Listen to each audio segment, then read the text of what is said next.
Hi, I'm Richard from Photonics, and welcome to the third in our series of videos on how to make your own high quality LED grow light.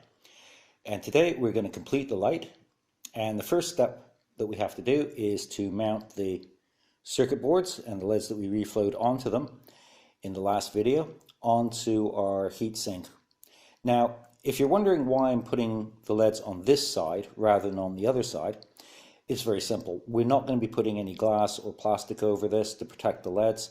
They are quite fragile when it comes to knocks and damage, and this edge here gives us a nice protective gap between any surface you put the light on and the LEDs themselves. Now, when we lay these out, we want to spread them out fairly widely, and that's to get a nice even light field on our grow area.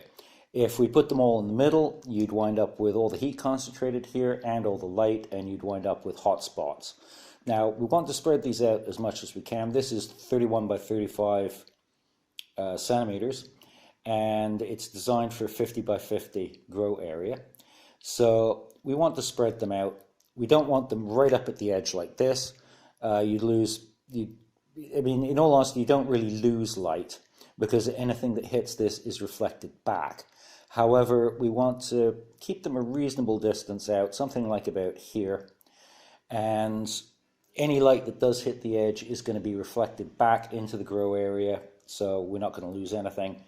We want to keep them nicely spaced out. So I would say roughly about here. Now, before we mount them, we need to think about a few things. One is we need to have them aligned because we're going to be wiring these together as positive, negative, negative, positive, negative, positive, all the way around. And we'll be left with two wires coming out, which then go to the power supply. And we also will need to mark where we're going to drill the holes. Now, you might have noticed that these do have little tiny holes in them. However, those are not for mounting. They're actually, if you want to mount some sort of lens onto them, you can buy plastic lenses that snap into place and focus the light down. For our application, we don't need those. They're too small to actually use for mounting screws, and if we tried to enlarge them, unfortunately we'd be cutting into the circuit traces, and that would ruin the circuit board. So what we're going to be doing is using some larger bolts, some 4mm. I happen to have loads of these, which is why I'm using them. 4mm screws with washers on them, and it'll actually be the washer itself that's pushing down on the edge and holding it to the aluminum. Now, you could, I suppose, use screws rather than nuts and bolts. However, this aluminum is very thin and wouldn't work very well with screws. Now, the first thing we have to do is mark out where they're going to go. To do that, I'm going to use one of these. It's one of these permanent markers that writes on pretty much anything. I've given this a quick clean first, the aluminum, with some rubbing alcohol to make sure there wasn't any grease on it. Probably not necessary, but hey, what the heck.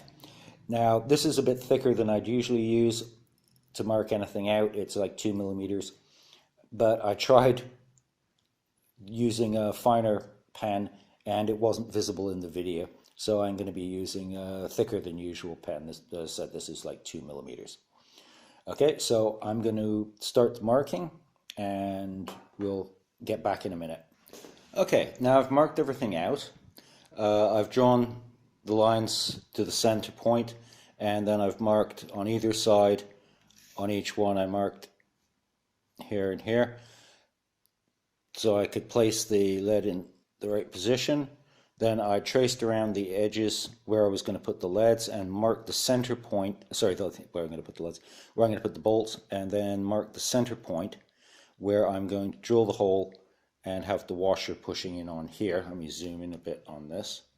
Sorry about the lighting. It's really hard to film this because it's really brightly polished, and it just, you get any light on it and it just reflects it straight back at the camera.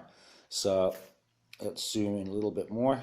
Okay, so there you go. You can see this here.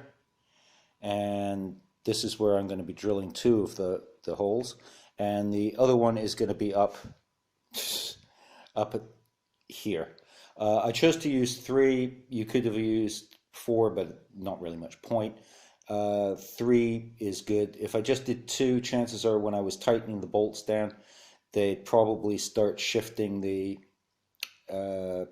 circuit board out of position. So with 3 of them, it'll hold it in position nicely as I tighten them up. So next stage is to drill, and remember when you do, let's zoom in a little bit more. You do not want to drill into that line. You want to drill so the edge of the drill bit is just touching it or a little bit away from it. The washer is reasonably big, so it doesn't have to be right up against the edge. But obviously if you drill too close to where the circuit board's going to go, you won't be able to get the bolts through because part of the hole is going to be covered. So I'm going to go off and drill that now. And another thing is, when you're finished doing all the drilling, it's very easy to get this stuff off. You just use a little bit of rubbing alcohol, this stuff, and the paper towel, and it'll just come straight off and not leave any residue. Okay, I've drilled out everything, and as you can see, I've managed to get it reasonably close to the edge without actually going over the edge. And I've also drilled out 4 extra holes, 1 at each corner. These are for the eye bolts that will be used to hang it later on. And I've also drilled another larger hole here. That is for the power cable to come down. When I attach the power supplies, it'll go through here, and so I can connect it to the LEDs, 1 on each side, because these are connected in a continuous string, and then the power supply goes to the 2 ends. Now, one thing, when you drill this, because it's thin, with any aluminum, because it's quite soft, it tends to form a raised edge on both the entrance and exit side of the hole. What you want to do is get a drill bit that's much larger than the one you were using. These are 4 and 5 millimeter holes, and this is an 8 millimeter drill bit. And what you want to do is take it and just by hand go like this to get rid of that'll cut what's called a burr off. You want to do that for a couple of reasons. One, it's sharp, and you can cut yourself while you're working on it. And the other thing is, when you tighten the bolts, because it stands out on both sides, when you tighten bolts down, eventually it'll compress down and can cause the bolts to come loose or loosen up a bit. And we don't want these sort of sliding around. Not that that's very likely, but it's just good practice. Now, I'm ready to mount the circuit boards on here. So the next thing I'm going to need to do is put some heatsink compound on the back of these and put them into place. So let's do that. Okay, well, I've put one of these on here already. Now you can probably notice that there's something a little different here. Now let's zoom in on this one. What happened was, when I put it on, I put a little bit too much of the heatsink compound on, and it started coming through these holes and coming onto the surface of the circuit board. So I quickly put a bit of hot melt glue on most of these. I've left it off of one, and I'm going to give you a demonstration of what happens and how to get rid of it. I just did this to make things easier for me. This hot melt glue just peels straight off, and when you're finished, it's very easy to lift off. So you might want to do that if you happen to have that around. If not, we'll clean one up with a Q-tip in a minute. So I'm just going to put some on one of the other circuit boards and show you what it looks like. Now, I've got the circuit board here. Let's see if we've got plenty of light here. Yeah. Okay, you want to put a small amount on. It's counterintuitive, I guess, in a way, but less is better. Put the minimum amount that you need on, and in this case, you're looking at just a little dollop, about the size of a small pea. That is more than enough. You should be able to see that. Let's bring it in a little closer. Yeah, there's not very much there. That's more than enough. Now what you want to do is you won't need to spread it out. So let's get the focus going. Okay, so what you do is you put it in the area you need, and then you do a circular motion and push from the edge. Do not push on the leads, obviously, and you want to spread it out into a very thin layer. Now you can start to see this coming out the edges.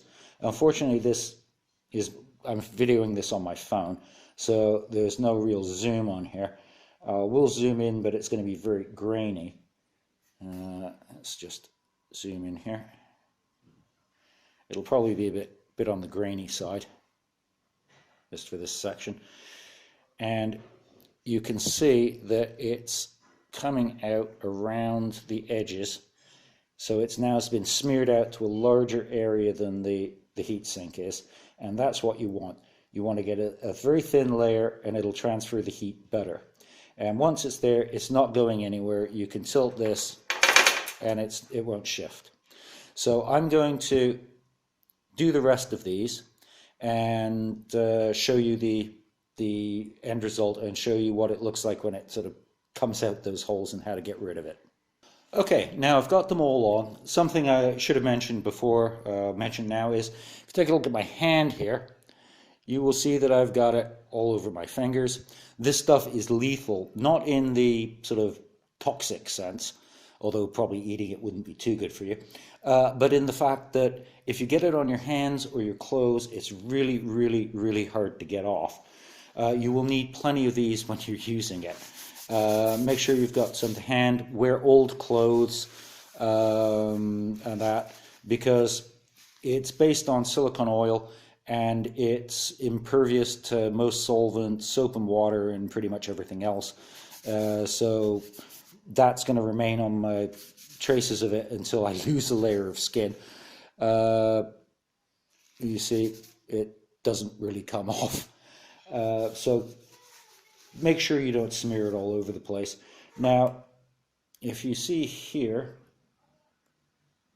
you can see it's actually come out through those holes and got onto the surface. So just take a Q-tip and gently wipe it off. It doesn't matter if you leave some on the surface. Try not to get it on the lens of the leads. If you do, again, wipe it off very gently with a Q-tip or something like that. It will come off reasonably easy off of the lenses because they're made of silicone as well, and it doesn't stick. It's not porous, so it won't sink in like it does on your skin or your clothes.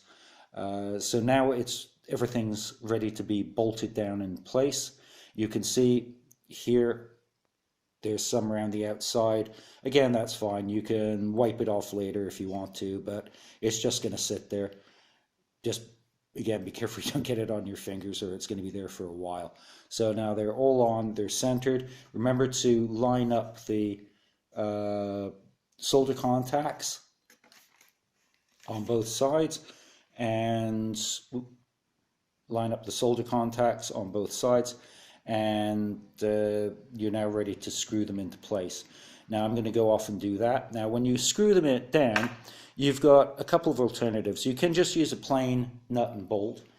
However, I'm going to be a little cautious. These are going through quite a 365 heating cooling cycles every year, so you really might have them starting to work loose, the bolts, after a while. I'm going to use nylock nuts. Those are the ones that have got a plastic insert in them, and I'm going to show you a couple of photos in a second.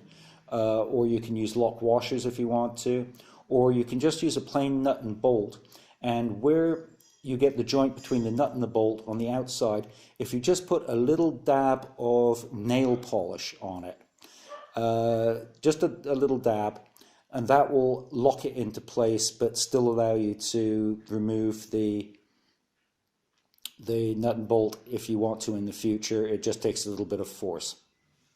I've bolted these all on now, and it's turned out quite well. I'm fairly pleased. I've also shifted where I'm filming, and hopefully this will be easier for you to see.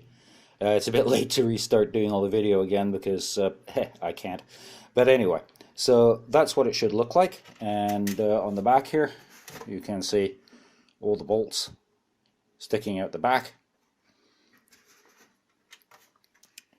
And the next stage, of course, is to solder this on.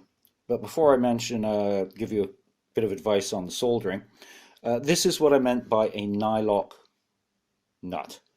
I don't know if you can see it. Let's see how close this will go in still focus. You can see there's a little plastic insert in there, probably nylon given the name Nylock, and that grips against the screw and stops the nut from backing off. So those are pretty good to use for most stuff, really. The alternative, if you don't have any of those or don't want to buy any, they're dirt cheap, but anyway, is if you're using a normal nut and bolt like this, if you, right here at the point where the nut and the bolt meet, if you put a little dollop of nail polish on there, you don't need much, you don't have to smother it. In fact, that's not a good idea because you'll never be able to get it off again. Just put a little drop on there, and when it dries, which it'll do pretty quickly, that will actually lock the nut in place and stop it from backing out from vibration or from heating and cooling. So that's a good alternative to the Nylock nut. Now, going back to the soldering, most soldering irons that you're likely to see, a lot of them come with a tip similar to this, maybe not quite as pointy as this one. This one's really fine, but this is the sort of thing you'd use for normal work with circuit boards. However, those aren't designed to absorb heat or transfer heat away from the surface. These ones on here are, and that makes soldering onto them quite difficult. The best type of soldering tip to use is one of like this. This is what I mean by a wedge shaped. This is the type that you want to use. Now, the reason for that is this has got a lot more surface area that'll be in contact with the joint that you're soldering than with the little pointy one. And that's critical. You need to be able to transfer a fair bit of heat into there. Now, another thing is always put some solder, should have stayed on that. Always put some solder on the tip before you go to do it. You need to tin the wire, which is where you actually put some solder on the wire, the stripped end of the wire that you're going to solder onto the circuit board. You need to have the contact points on here that you're going to be soldering onto with some solder on them. And it's really, really critical that you put some solder onto the tip of the soldering iron before you attempt to solder these. The solder will transfer the heat much better. If you're just pushing it against it, only a small part of this tip is actually touching the joint, and it won't transfer enough heat in to get the solder to melt and to heat up the circuit board enough for the solder to flow onto the circuit board. Remember, you've not just got to heat up the solder and the solder on the wire, you have to heat up the other surface, in this case the circuit board contact. You have to heat that up hot enough for the solder to flow onto that as well. If you have an adjustable temperature soldering iron, you want to set it to about 350 degrees centigrade. Otherwise it's not going to work too well. So if you have a really small hobby soldering iron, you may wind up with some problems, you may not, depends on the power output of the soldering iron. So I'm off to solder these together, and I'll get back to you when I've done that. This is my production assistant, who's taking a break at the moment and keeping nice and warm and cozy. It's freezing in the house at the moment, so it's even colder in the industrial unit, which is why I'm filming this at home. So, okay, you can go back to sleep now.